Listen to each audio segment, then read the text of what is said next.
이제 오늘부터 주제 설교를 좀 할 겁니다.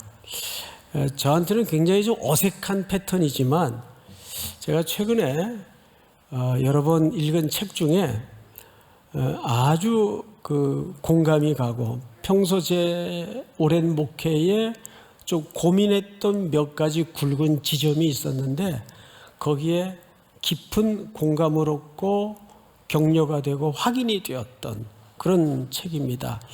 이 티머시 곰비스라는 학자가 쓴 책이에요. 화면이 좀 준비가 됐나요? 네, 젊죠. 잘생겼어요. 책 제목이 약한 자의 능력, 그 부제가 바울의 변화된 목회 비전. 이분은 지금 미국에서 젊은 신약 학자입니다. 근데 놀라운 것은 책을 학문적으로 쓰질 않았어요. 누구나 읽을 수 있도록 특별히 목회적 관점에서 그리고 그 목회의 현장이 될 수밖에 없는 교회란 어떤 공동체여야 되는가. 그럼에도 불구하고 오늘 현대교회가 보편적으로 어떤 허상과 우상에 잡혀 있는가. 그거를 아주 뼈아프게 지적을 한 책입니다. 이 책을 굳이 이렇게 참고해서 설교로 좀 우리 청년들 또 우리 성도들과 나눠야 되겠다 하는 데에는 이 책을 읽다가 몇 가지 지점에서 깜짝 놀랐습니다.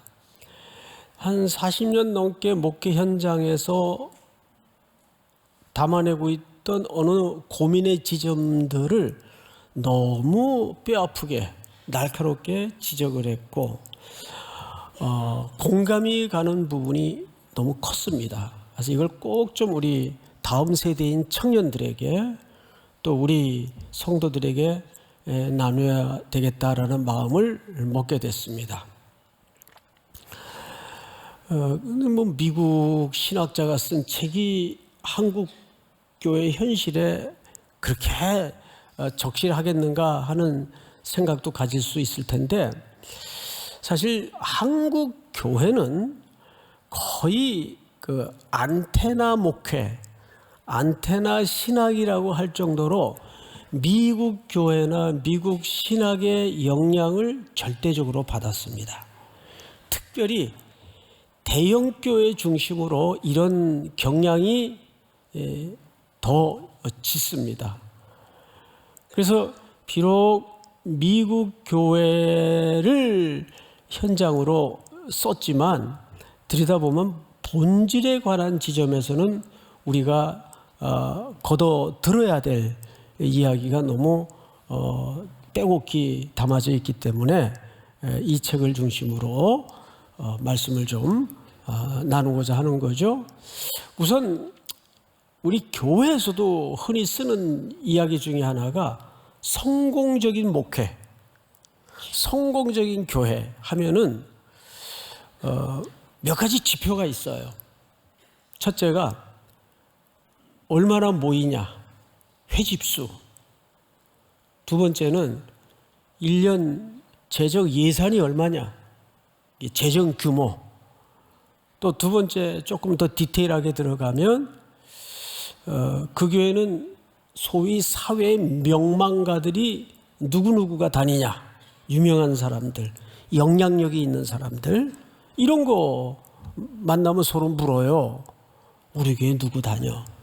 그리고 조금 유치한 것 같지만 속내는 다를 바 없는 것이 너희 교회 담임 목사님 디그리가 있냐, 학위가 있냐, 석사냐 박사냐, 학위가 몇 개냐, 얼마나 유명하냐, 이런 몇 가지 지표가 있습니다.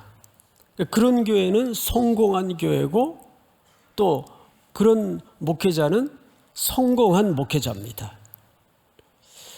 근데 이런 지표는 규모, 세력, 크기, 이런 지표는 죄송하지만 성경에서 말하는 교회적 가치관과 전혀 동떨어진 이야기예요. 제가 우리 총신 신대원에서 이제 목회학을 한 7년여 수업을 한 적이 있는데 첫 시간에 반드시 우리 학생들에게 시간이 다음 주까지 넘어가더라도 꼭 묻는 질문이 있어요. 그리고 그 대답을 80명이면 80명의 학생들에게 다 듣습니다. 당신은 또 전도사님은 교회를 어떻게 생각하십니까? 물어요. 희한하죠? 얼굴이 다르듯 교회에 대한 이해가 다 달라요. 정의가 다 달라요. 재밌어요. 어떤 분은 저는 교회는 코이노니아, 교제라고 생각합니다. 저는 교회는 이웃과의 사랑이라고 생각합니다. 부분적으로는 틀린 대답은 거의 없어요. 그래서 이제 수업이 다 15주가 끝나고 마지막 시간에 이런 리포트를 제출하게 합니다. 만약에 당신이 목회를 시작해서 교회를 개척한다면 예배당은 어떻게 건축을 하겠고 어떤 구성의 내용을 담은 교회를 개척하고 싶습니까? 다 받아봐요, 페이퍼를. 놀라운 사실이 하나 있어요. 학기 초에 그분이 정의하고 그분이 내린 교회에 대한 이해가 그 속에 그대로 반영이 됩니다. 교회는 교제라고 생각을 합니다. 그러면 그분 리포트를 받아보면 교회 건축 설계를 했는데 식당이 제일 커요. 근데 이게 잘못됐다는 게 아니에요. 그러니까 뭐죠? 그 사람이 교회에 대한 어떤 철학을 갖고 있느냐에 따라서 강론이 나올 수밖에 없는 거예요. 이게 정확하게 똑같습니다. 그래서 성도들도 마찬가지예요. 교회를 어떻게 이해하고 있느냐? 나는 왜 그리스도인이고 왜 삼일교회를 출석해야 되는가에 대한 이 정의가 다 이해가 다르단 말이에요. 그건 목회자도 마찬가지예요. 근데 오늘날 교회 안에 잘못된 우상이 들어와서 성공적인 목회라는 허상에 매달려 있습니다. 그래서 예를 들어서 어느 교회에서 담임 목사님을 청빙한다. 그러면 학벌, 그리고 성과가 있냐? 실적이 있냐? 조그만 교회를 크게 키워본 경험이 있냐? 그리고 또 하나 보는 것은 강력한 리더십이 있냐? 이런 거 봐요. 그래서 이 교회에 부임을 해서 이 교회를 그렇게 강력하게 끌고 갈 수 있냐? 이런 지표를 봅니다. 그러니까 현장의 니즈가 그러다 보니까 교회에서 담임 목사님을 청빙할 때도 그런 니즈를 보고 또 젊은 후배들이 목회자로서 준비를 하는 데에도 아쉽게도 안타깝게도 그 니즈에 맞춰서 스펙을 준비합니다. 좋은 학벌을 장만해야 되고 이것이 이미 오랜 세월 한국교회 토양으로 정착되어서 악순환의 고리가 만들어져 있어요. 이건 암덩어리 같은 존재입니다. 근데 이미 이것을 솎아내고 잘라내기에는 많이 늦었어요. 쉽지 않아요. 이걸 한 40년 동안 목회를 하면서 항상 몇 가지 고민 중에 담아져 있던 내용이에요. 근데 방금 소개한 이 책을 읽다가 너무너무 놀랐어요. 이제 뜨네요. 예, 아주 적실할 때 떴어요. 이분이 곰비스라는 교수님인데 굉장히 젊죠. 젊은 분이 교회론적, 목회적 관점에서 학자가 그런 글을 썼습니다. 그래서 이 책을 통해서 제가 많은 부분이 동의가 됐고 확인을 받았고 공감이 컸기 때문에 오늘 이분이 쓴 글을 줄거리로 해서 말씀을 여러분들과 좀 나누기를 원하는 겁니다. 예, 이제 거둬도 되겠습니다. 그렇게 성공적인 목회를 추구하다 보면 성경에도 약속되지 않은 허상을 쫓아가다 보면 반드시 이제 문제가 발생합니다. 문제가 뭔지 아세요? 목회 현장이 담임 목사의 강력한 리더십 하나로 바르게 형성이 되거나 열매가 나타나나요?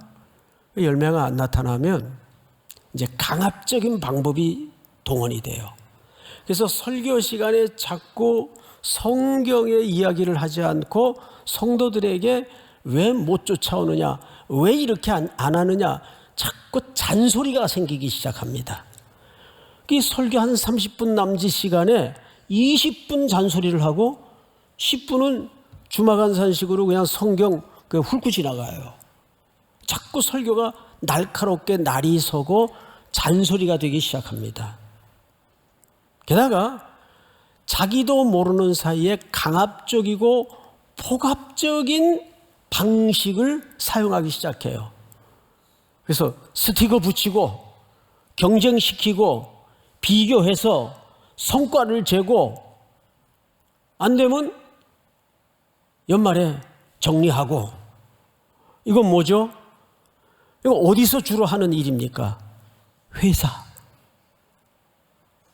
자, 5일 회사 다닌 것도 신물이 나는데 주일날 와서 또 회사 다니는 기분이 들면 그 삶이 얼마나 팍팍하겠어요?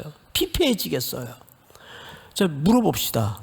여러분들은 회사원으로 사는 게 즐거워요? 성도로 사는 게 즐거워요? 예. 나는 과연 그렇다면 어떤 기대를 가지고 신앙생활을 하고 있는가에 대한 자문자답도 필요한 기간입니다. 당연하죠. 그러다 보니까 사람이 어느새 소모품이 되고 기능이 돼요. 그리고 말하자면 그냥 기능으로 사람을 대하기 시작합니다. 교회에 와서 너무 회의 많이 하지 마세요. 예? 만나면 그저 같이 밥 먹고 지난 한 주간 뭐 힘든 게 뭐냐, 그 사람에 대해서 좀 관심을 가지고 물어봐야 되는데 뭐 저도 별 다를 바가 없죠. 교회 오면 장로님들하고 맨날 교회 일만 얘기를 해요. 그래서 그 장로님이 어떤 고충이 있는지, 어떤 고민이 있는지, 가정의 아이들은 신앙적으로 잘 반듯하게 자라는지 이런 걸 물어볼 겨를이나 여지가 없는 거예요. 이게 참 서글픔이죠. 그 웬 교회에 이렇게 회의가 많은지. 회의가 많았어요. 그러다가 회의에 빠져서 내가 이 간사를 계속 해야 되냐 말아야 되냐, 진장들은 진을 빼고 그래요. 좀 답답할 노릇이에요.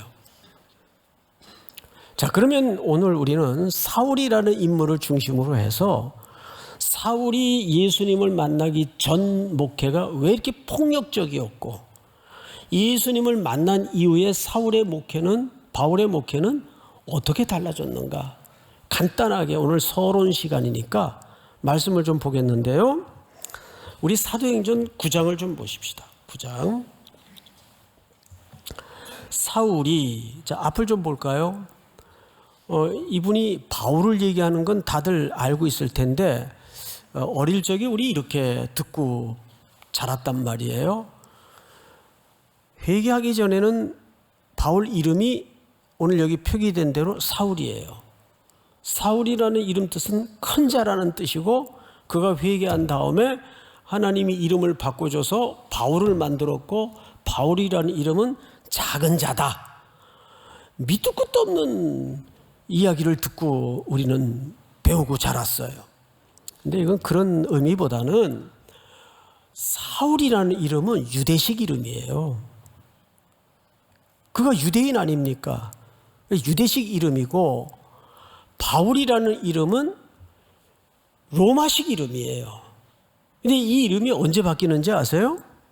사실은 사도행전 13장을 중심으로 바뀝니다. 왜냐하면 13장을 중심으로 해서 그전까지는 사울로 불리워졌는데 13장을 중심으로 해서 왜 이름이 바울로 바뀌냐 하면 이거 누가가 그렇게 표기를 했죠. 누가는 사도행전을 기록한 인물 아닙니까? 그때부터 이방 로마 제국을 향하여 사울이 본격적으로 선교와 전도 사역을 시작하니까 그 이름이 로마식 이름으로 바뀌어 표기가 된 것뿐이에요. 그러니까 이름에 관하여는 그런 오해를 좀 먼저 걷어내고 그 이하도 이상도 아니다. 너무 거기에 지나친 과도한 해석이나 의미를 부여하는 것은 옳지 않습니다. 그래서 사울입니다. 사울이 주의 제자들에 대하여 여전히 위협과 살기가 등등하여 대제사장에게 가서 우리 2절 같이 한번 읽읍시다. 시작. 여러 회당에 가져갈 공문을 청하니 이는 만일 그 도를 따르는 사람을 만나면 남녀를 막론하고 결박하여 예루살렘으로 잡아오려 함이라. 네, 우리 뒤로 한 장만 넘기면 8장이 나오는데 8장은 직접 좀 보십시다. 1절 제가 좀 읽겠습니다. 사울은 그가 죽임당함을 마땅히 여기더라. 이 말은 그가 이 죽음에 주도적 역할을 했다는 뜻일 텐데, 자, 누구의 죽음을 얘기하는 걸까요? 그렇습니다. 스데반의 죽음에 사울이 사실상 가편 투표를 함으로써 주도적 역할을 했습니다. 2절을 볼까요? 그날에 예루살렘에 있는 교회에 큰 박해가 있어 사도 외에는 다 유대와 사마리아 모든 땅으로 흩어지니라. 경건한 사람들이 스데반을 장사하고 위하여 크게 울더라. 사울이 교회를 잔멸할세, 여기 잔멸하다는 이야기는 아주 거친 짐승이 포도밭을 이리저리 짓밟고 헤치고 다녀서 붉은 선혈이 낭자한 것처럼 그렇게 되었다 그 뜻이에요. 어느 정도 성난 모습으로 그리스도인들을 박해했는지 짐작이 되죠. 잔멸할세, 각 집에 들어가 남녀를 끌어다가 옥에 넘기니라. 이 일을 누가 했다는 거죠? 사울이. 그리고 9장으로 넘어와서 사울이 주의 제자들에 대하여 여전히 위협과 살기가 등등하여, 앞을 잠깐 보실까요? 위협과 살기가 등등하다는 말은 이 화가 콧구멍으로 숨 쉴 때마다 풍풍 나왔다 그 뜻이에요. 어느 정도 안에 이 그리스도인들에 대한 또 제자들에 대한 살기가 등등했는지. 자, 그러면 여기서 한 가지 우리가 질문이 있어야 됩니다. 아니, 사울은 무슨 그 원수가 줬다고 예수 믿는 사람들을 이 정도로 박해를 했을까? 거긴 중요한 성경적 근거가 있어요. 우리 사도행전 22장을 좀 띄워주세요. 나는 유대인으로 길리기아 다소에서 났고, 바울 자신을 이제 훗날 얘기하는 거죠. 이 성에서 자라 가말리엘의 문화에서, 가말리엘은 유대 대학문적 가문입니다. 문화에서 우리 조상들의 율법에 엄한 교훈을 받았고, 오늘 너희 모든 사람처럼 하나님께 대하여 뭐가 있는 자라? 열심히 있는 자였어요. 하나님께 대하여. 그리고 가말리엘 문화생이었으니까 당연히 바리새인이었을 테고, 뭐 훗날 그는 나는 바리새인 중에 바리새인이요. 자, 또 한 군데를 보십시다. 그 다음 23장. 자, 다 같이 시작. 이는 사두개인은 부활도 없고 천사도 없고 영도 없다 하고 바리새인은 다 있다 함이라. 이 장면을 그대로 띄워두십시오. 아주 중요한 대목입니다. 유대교회는 세 가지 분파가 있었어요. 에세네파, 세례 요한이 속했던 파죠. 두 번째는 방금 여기 소개된 사두개파. 이 사두개파는 굉장히 현대적인 인식 속에 야 요즘 같은 세상에 영이 어디 있고 귀신이 어디 있고 부활이 어디 있냐 말도 안 되는 소리 하지 말라고 이런 사람들이에요. 그런데 정통 바리새파는 그거 다 존재하고 인정합니다. 영도 있고 부활도 존재한다. 자, 그런데 이들이 생각하는 부활은 오늘 우리가 이해하는 것처럼 저 종말적인 훗날 우리가 죽었어도 다 새 몸을 입고 부활할 거라는 그런 차원의 부활만을 얘기하는 게 아니에요. 그것도 인정하지만 이 바리새파가 주장하는 부활은 통전적인 부활입니다.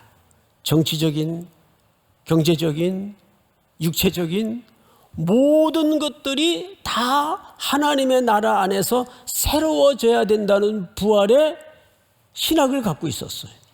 이게 아주 바리새인들에게는 중요합니다.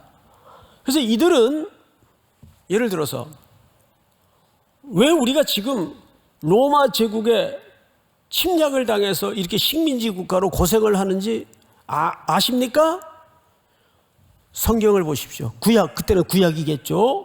구약을 보십시오. 하나님이 이스라엘 백성들이 말씀을 떠날 때 반드시 아수르를 들어 애굽을 들어 바벨론을 들어 역사의 풀무 속에 이 민족을 담근질했습니다. 말씀을 떠날 때. 그러니까 우리가 로마의 공격을 받아서 이런 고난을 겪고 고통을 감내하고 있는 것은 이유는 하나밖에 없습니다. 이 민족이 또 하나님의 말씀을 떠났기 때문입니다. 그러면 바리새파들은 뭘 강조하겠어요? 예? 말씀을 강조할 수밖에 없는 거예요. 게다가 그때 헬레니즘 문화가 떠밀려 들어오면서 유대교가 혼합주의에 희석되어 있었습니다. 섞여 있었어요.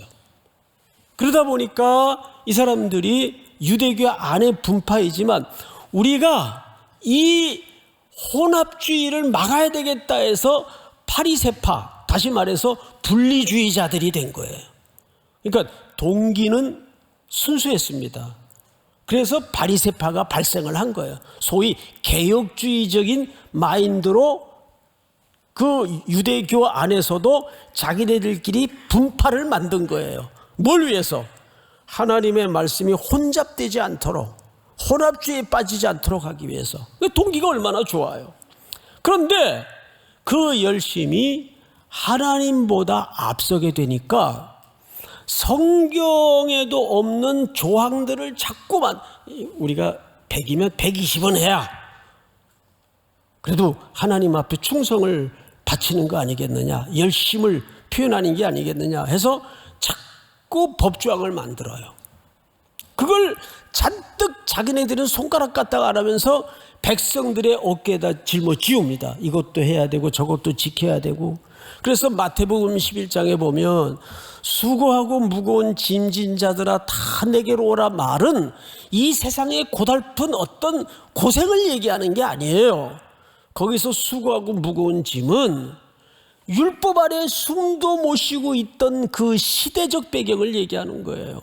이 주도적 집단이 누구냐면 바리새인들이에요. 근데 어느 날 눈에 가시 같은 존재가 등장을 한 거죠. 허름한 저 시골뜨기 청년 하나가 비슷한 허름한 무리들을 데리고 돌아다니면서 안식일도 어겨 죄인들과 같이 식사를 해. 온갖 더럽고 부정한 짓을 다 하고 돌아다녀요. 그러니까 이런 열심을 가진 바리새인들 입장에서는 예수님이 눈에 가시처럼 보였을까요? 안 보였을까요? 당연히 원흉이죠, 원흉. 그래서 가는 곳곳마다 충돌을 일으켰습니다. 예수님과 바리새인들이. 그리고 예수님의 일거수일투족을 메모해서 받아 적는 사람들이 있었어요. 고발하려고 맨 앞자리에 앉아가지고. 죄송합니다. 여러분들을 얘기하는 게 아니에요. 그런 사람들이 있었단 말이에요. 성경에 보면. 자, 그런데 예수님이 결국은 체포돼서 십자가에 죽더라고요. 이거를 바리새인들은 어떻게 이해했을까? 자, 신명기 21장을 띄워보세요. 사람이 만일 죽을 죄를 범함으로 네가 그를 죽여 어디에 달거든, 나무 위에 달거든. 23절 다 같이 시작. 그 시체를 나무 위에 밤새도록 두지 말고 그날에 장사하여 내 하나님 여호와께서 내게 기업으로 주시는 땅을 더럽히지 말라. 나무에 달린 자는 하나님께 저주를 받았음이니라. 보세요. 나무에 달린 자는 누구에게 저주를 받은 자예요? 그러니까 예수님이 그런 짓 하고 돌아다니다가 결국 체포돼서 나무에 죽으니까 바리새인들의 입장과 성경적 정의는 어떤 정의가 내려졌겠어요? 결국은 하나님이 저 사람을 심판하셨구만, 이렇게 된 거예요. 당연하죠. 그들 나름대로의 성경의 해석의 결론이고 근거예요. 그래서 예수님 죽으셨으면 됐지. 근데 더 큰 문제가 벌어진 거예요. 그 도당들 제자들이 우리 선생님이 부활하셨다, 그분은 하나님의 아들이셨다, 그리고 그분을 믿어야 그분으로만 길이 되고 구원을 얻을 수 있다, 이러고 더 득세를 해서 천지사방을 헤집고 돌아다니니까 바울의 입장에서는, 사울의 입장에서는 어떻게 보였겠어요? 저 가만둬서는 안 되겠다, 살기가 등등하여. 그래서 9장 1절을 다시 보세요. 그런 맥락에서 사울이 주의 제자들에 대하여 여전히 위협과 살기가 등등하여 대제사장에게 가서 다메섹 여러 회당에 가져갈 공문을 청하니 이는 만일 그 도를 따르는 사람을 만나면 남녀를 막론하고 결박하여 예루살렘으로 잡아오려 함이라. 자, 이제 앞을 보십시오. 사울은 자기도 모르게 하나님에 대한 목회가, 어쨌든 하나님에 대한 일을 했으니까 그걸 목회라고 얘기할 수 있어요. 그 당시에 하나님에 대한 목회가 얼마나 폭력적으로 나옵니까?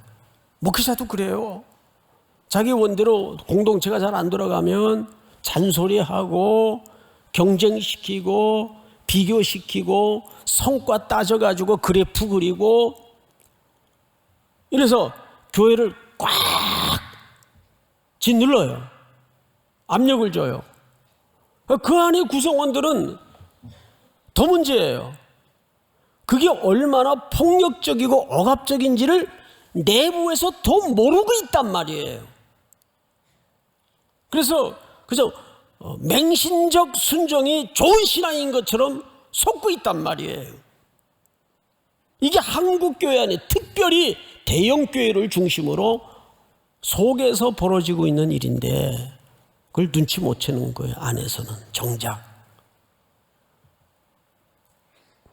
지금 사도 바울이 자기는 하나님께 대해서 열심을 가졌기 때문에, 목적도 선하고 비전도 선하기 때문에 라는 대의 명분 아래 이런 폭력적인 목회 태도가 얼마든지 발생할 수 있다는 거예요.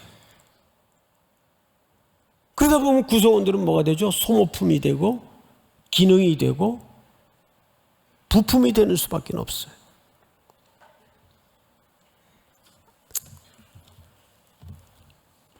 자, 우리는 여기서 한 가지 깊은 성찰을 해야 됩니다. 3절을 제가 읽겠습니다. 9장 3절. 사울이 길을 가다가, 잡으러 가는 길이죠. 다메섹에 가까이 이르러 호련히 하늘로부터 빛이 그를 둘러 비치는지라 땅에 엎드러져 들음에 소리가 있어 이르시되 사울아 사울아 내가 어찌하여 나를 박해하느냐 하시거늘 대답하되 주여 누구시니이까?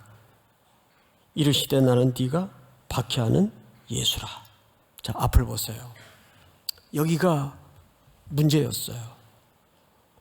바울은 지금까지 자기가 얼마나 그리스도를 거역하고 회방하는 존재인지 몰랐습니다. 나중에 그의 서신서를 읽어보면 자기는 과거에 그리스도를 박해하는 자였고 회방자라고 자기를 정의합니다. 우리가 그럴 수 있는 거예요. 근데 그리스도가 누군지를 알지 못했을 때는 그게 목회의 전부인 줄 알았고 신앙생활의 전부인 줄 알았단 말이에요. 그건 자기 열심이죠.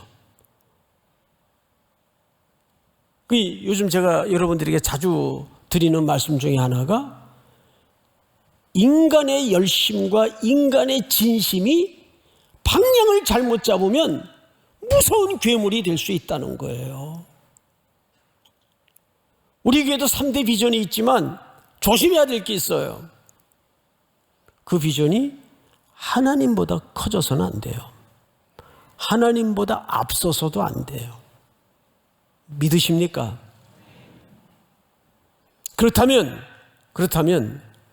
교회는 회사일 수 없다면, 그리고 성도 한 사람 한 사람이 부품이고 소모품이고 기능일 수 없다면, 사도 바울이 회심하고 나서 그리스도를 제대로 처음 만나고 나서 그의 모든 목회가 완전히 뒤집어지면서 사도 바울이 교회를 얘기할 때 제일 많이 인용한 이미지 그림이 하나 있어요.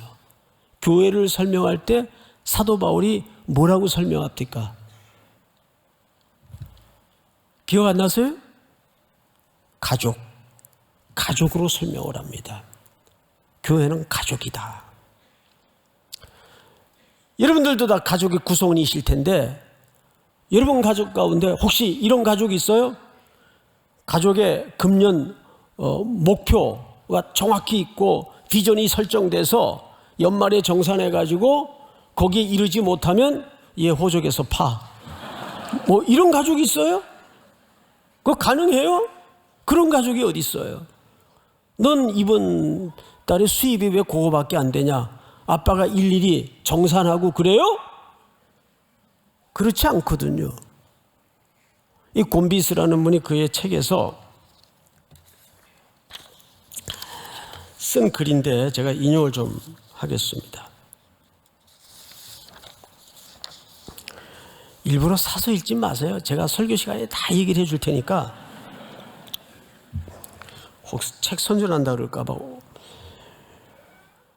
부모라면 다들 알듯이 자녀를 키우는 것은 우리가 예측도 할 수 없고 계획도 할 수 없는 방식으로 등장하는 낯선 사람을 알아가는 일이다.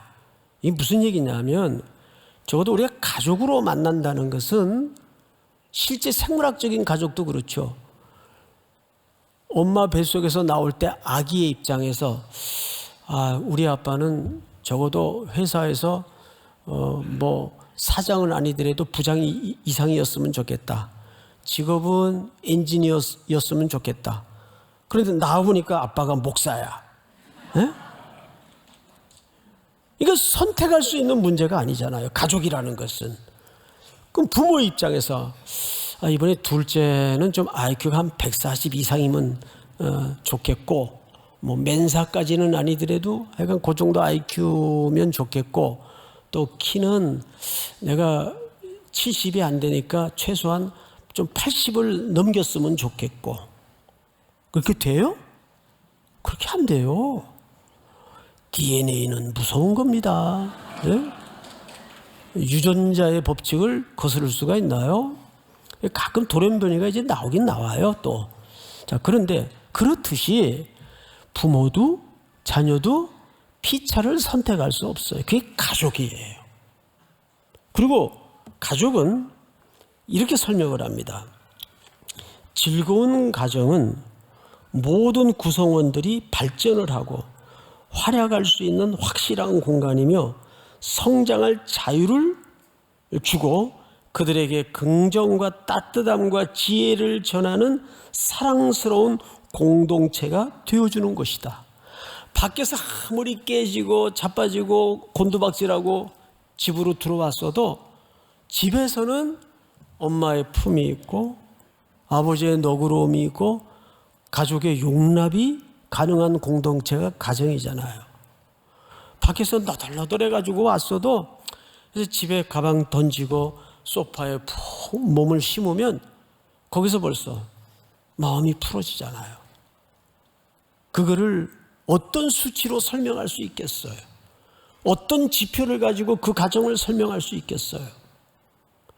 그리고 가정은 우리들에게 성과를 점검하거나 그러지 않아요. 그러면서 이 곰비스라는 학자가 교회도 마찬가지이다.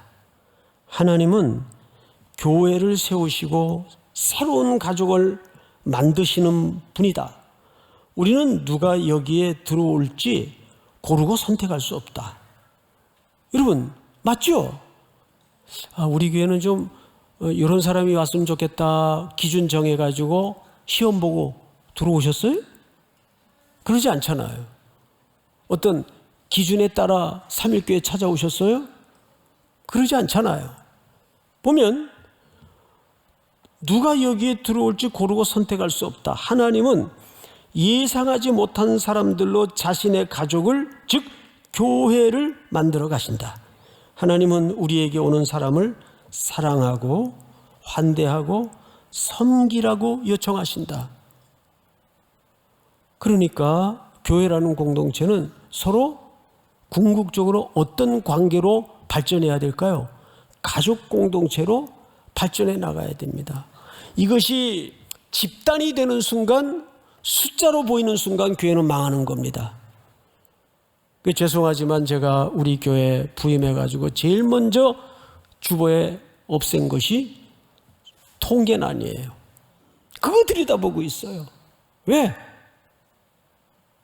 그게 어쨌든 시각적으로 우리에게 뭔가를 자극을 주니까. 그래 교육자들도 거기에 매몰되어 있어요.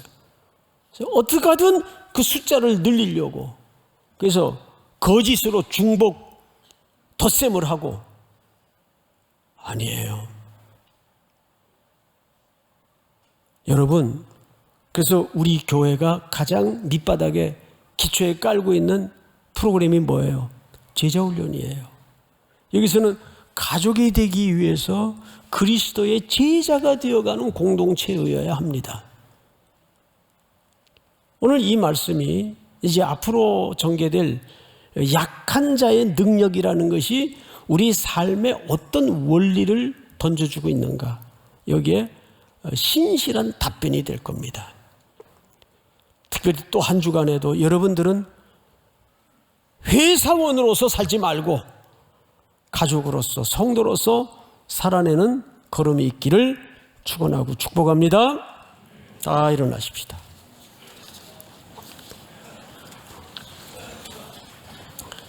나 주님의 기쁨 되기 원하네.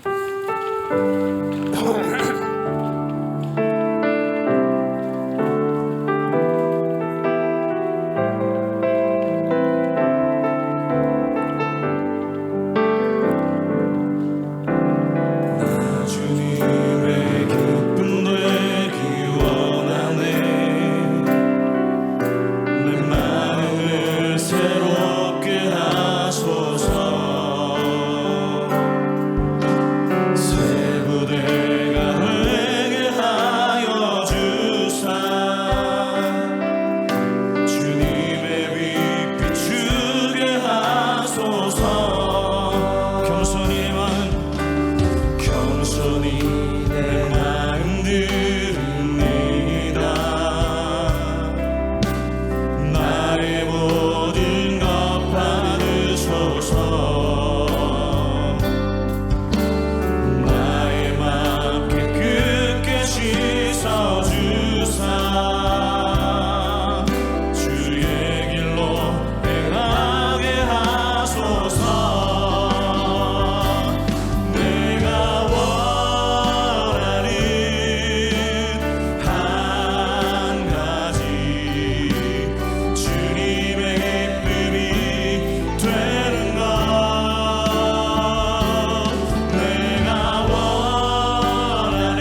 우리 아버지 감사합니다. 오늘도 예수 그리스도를 통해서 그리스도의 몸으로 가족으로 불러주심을 감사합니다. 경쟁과 비교와 소모적 인생에 지쳐있는 성도들에게 올려드린 찬양의 고백처럼 내가 원하는 한 가지, 오직 주님의 기쁨으로만 살게 하여 주시옵소서. 나 한 사람 때문에 아들을 기꺼이 십자가의 대속의 제물로 내어놓으신 아버지의 관심에만 집중하게 하시고 귀 기울일 수 있도록 복을 새롭게 하여 주시옵소서. 지금은 우리 구주 예수 그리스도의 은혜와 하나님 우리 아버지의 높고 깊은 사랑하심과 성령님의 교통, 위로 충만케 하시는 역사가 오늘 머리 숙여 경배를 드리는 사랑하고 사랑하는 귀한 3일의 성도들, 우리 청년들, 해외, 군에 멀리 출타해 있는 가족들, 복중의 생명까지 영원토록 함께 있을지어다. 아멘.